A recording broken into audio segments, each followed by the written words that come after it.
Fala pessoal, na data de ontem, 1º de setembro, protocolei um projeto que criminaliza a apologia tanto ao comunismo quanto ao nazismo.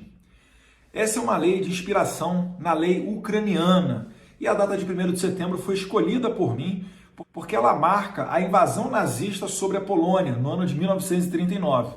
E 2 semanas depois, a Polônia, dessa vez a leste, passou a ser invadida pelos soviéticos, em comum acordo com os nazistas, fazendo um ataque sobre o exército polaco.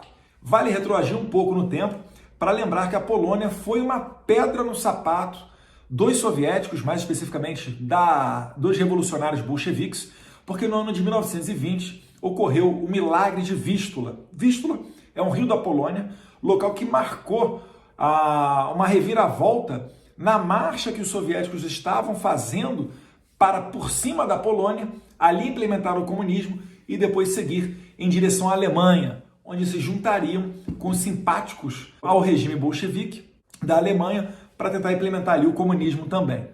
Então, repare que essa lei ela não é uma novidade no mundo internacional. Ela só traz aquilo que já existe na Ucrânia e também em outros países.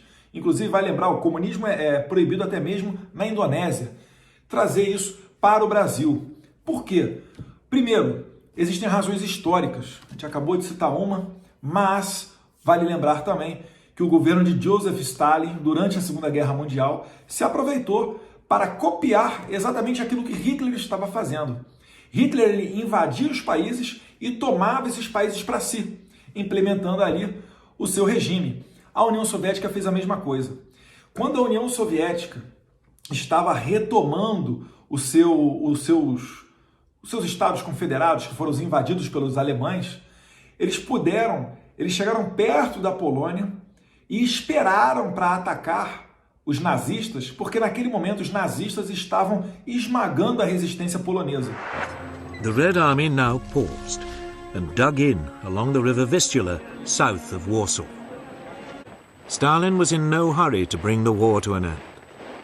With Europe in turmoil, conditions were ideal for the spread of communism.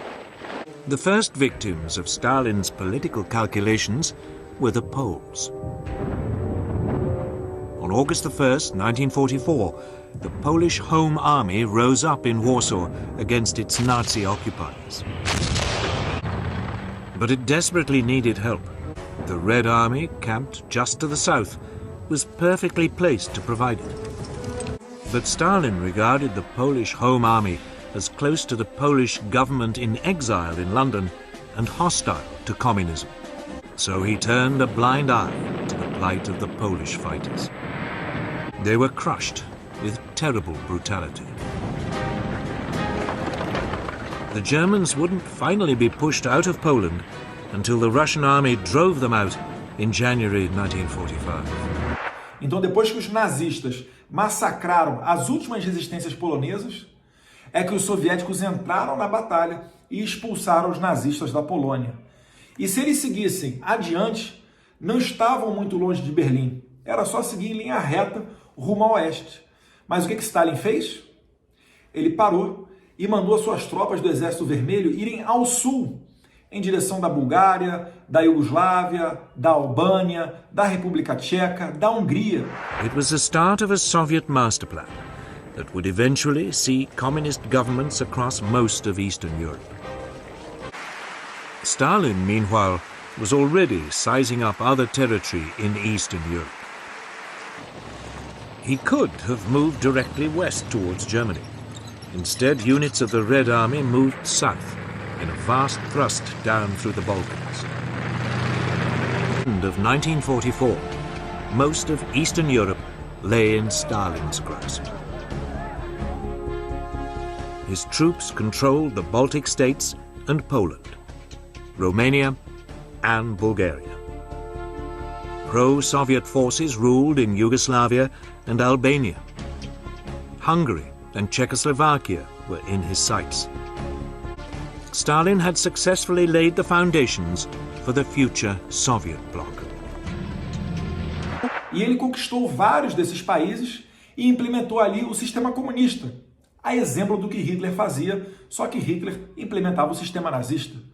Então repare que são duas ideologias que não são antagônicas, até porque o partido de Hitler era o nacional-socialista, o que diferenciava um pouco, óbvio, do regime soviético. Mas, em suma, não são tão diferentes entre si, a começar na sua maneira genocida de governar. Hitler matou 6 milhões de judeus, e o que nós podemos ver no século XX foram cerca de 100 milhões de assassinatos oriundos desse regime comunista. Então Stalin não tinha tanta diferença de Hitler quanto aos seus objetivos. E somente depois de conquistar esses países do leste europeu e formar a cortina de ferro, foi para cima de Berlim para acabar realmente com o nazismo. Fato que só ocorreu porque na Europa existiam duas frentes de combate. Hitler cometeu esse erro, então os aliados também vieram a oeste, reconquistando a França, a Holanda, a Bélgica, até chegar na Alemanha também. E para aqueles que dizem que, Eduardo, mas assim você está restringindo o debate, você está sendo autoritário. Ora, para quem tem esse discurso, por favor, por coerência, defendam a descriminalização do nazismo. É certo que isso não vai ocorrer. E até eu defendo que isso não ocorra. Por quê? Porque não existe como você debater com aquele que vai te matar. Repara só nesse trecho aqui que eu coloquei na justificativa do meu projeto de lei. É um trecho do mínimo que você precisa saber para não ser um idiota, né, do Olavo de Carvalho. E diz aqui, na verdade até é um artigo do Olavo de Carvalho escrito para o Jornal da Tarde de 28 de outubro de 1999. Abre aspas. O socialismo matou mais de 100 milhões de dissidentes e espalhou o terror, a miséria e a fome por 1/4 da superfície da Terra. Todos os terremotos, furacões, epidemias, tiranias e guerras dos últimos 4 séculos, somados, não produziram resultado tão devastador. Isto é um fato puro e simples, ao alcance de qualquer pessoa capaz de consultar o Livro Negro do Comunismo e fazer um cálculo elementar. O Livro Negro do Comunismo, ele busca trazer essa quantificação de pessoas que foram assassinadas nos regimes comunistas. E também no meu projeto de lei eu destaco 2 passagens históricas. Uma, o Holodomor, que foi o confisco dos grãos da Ucrânia no período da União Soviética, entre os anos de 1932 e 1933, fruto da política agrária, onde o Estado controlava todos os meios de produção e determinava para onde é que seriam enviados os produtos agrícolas. Isso levou à fome e à miséria e chegou a matar entre 2 milhões até mais ou menos aqui uns 8 milhões de pessoas. Há uma estimativa, não é um número exato, mas certamente tratou-se de um genocídio do povo ucraniano. Esse sim já viveu na pele uma ditadura de esquerda, uma ditadura comunista, e certamente não é à toa que eles criminalizam esse regime para que ele nunca mais retorne ao solo ucraniano. Vale lembrar, não só o comunismo, como também o nazismo. Então esse é o espírito do projeto de lei, de trazer aqui a liberdade, o debate. Não tem como você debater com opositores que eliminam, que matam seus dissidentes. Não adianta você falar, o socialismo democrático. O socialismo ele sempre está mudando o seu nome. Alguns falam, somos revolucionários, somos progressistas, somos bolivarianos, somos marxistas, mas no final da conta é tudo igual. Por quê? Porque eles pregam a igualdade. E para você fazer a igualdade, eles não têm como gerar riqueza nas classes mais humildes a fim de equipará-la às classes que levam a vida mais confortável. Então o que eles só podem fazer é o contrário. Eles demonizam o capitalismo, falam em burguesia e pegam a riqueza dessa classe e distribuem aos mais humildes. Quer dizer, pelo menos eles dizem isso, né? Transformando então todos iguais, mas todos iguais na miséria. A única exceção são as pessoas do partido. Esses sim vivem muito bem. Dou exemplo aqui mais próximo de nós, da Venezuela, Nicolás Maduro. Cerca de 15% da população venezuelana, mais de 4 a 5 milhões de pessoas já deixaram o país por causa da perseguição política, por causa do alto número de homicídios, por causa da miséria e da fome. Mas se você olhar para o Maduro, ele está muito gordinho, muito bem, obrigado. El presidente venezolano Nicolás Maduro derrocha serenidad y buen humor en plena crisis económica y política en su país. Frente a las críticas de sus adversarios, impulsa una nueva estrategia de comunicación que incluye bailar salsa en su programa de televisión En Contacto con Maduro. Então, sempre por onde esse sistema passa, para que ele consiga fazer essa força, onde ele divide a riqueza, acaba com a propriedade privada, deixando todos iguais na pobreza, eles precisam de um poder mais forte ainda para obrigar essas pessoas a repartirem a sua propriedade privada. Porque ninguém vai fazer isso, né, da noite para o dia. Eles são forçados a fazê-lo. Então muitos acabam até falecendo. E o que acaba substituindo esse capitalismo burguês criticado pelos comunistas é um regime muito mais opressor do que o que vigorava antes, quando existia na sociedade capitalista.